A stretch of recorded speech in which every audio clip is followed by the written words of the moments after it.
હા એ તો ખબર. જ્યારે વરસાદ આવે ત્યારે અહીંયાથી પાણી ઝરણા સ્વરૂપે વહેતું હશે. તમે જુઓ મિત્રો, ખરેખર ધન્યતા અનુભવાય આવો નજારો જોઈ.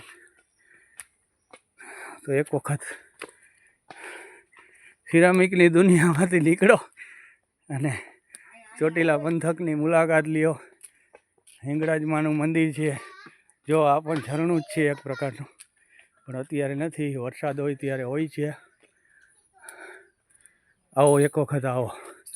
એમાં મોરબીવાળાને તો ખાસ અપીલ કે સિરામિકની દુનિયામાંથી બહાર નીકળી અને કુદરતના ખોળે આવો. આવો જો છે. આપણે પહોંચી રહ્યા છીએ મહાદેવજીના સાનિધ્યમાં.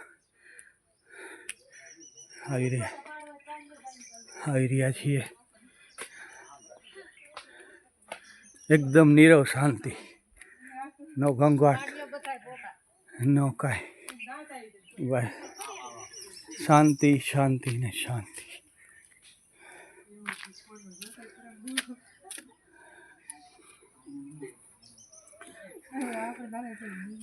શ્રદ્ધાળુઓ બેઠેલા છે દર્શન કરી.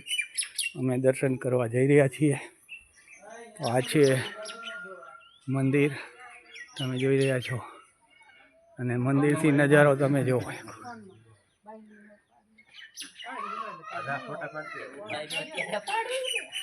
આ મારી દીકરી આવી રહી છે. થોડુંક શરીર વધારે એટલે હાલી નથી શકતી. શ્રદ્ધાળુઓ છે. મારા ભાણેજનો દીકરો પણ ફોટા પાડી રહ્યો છે.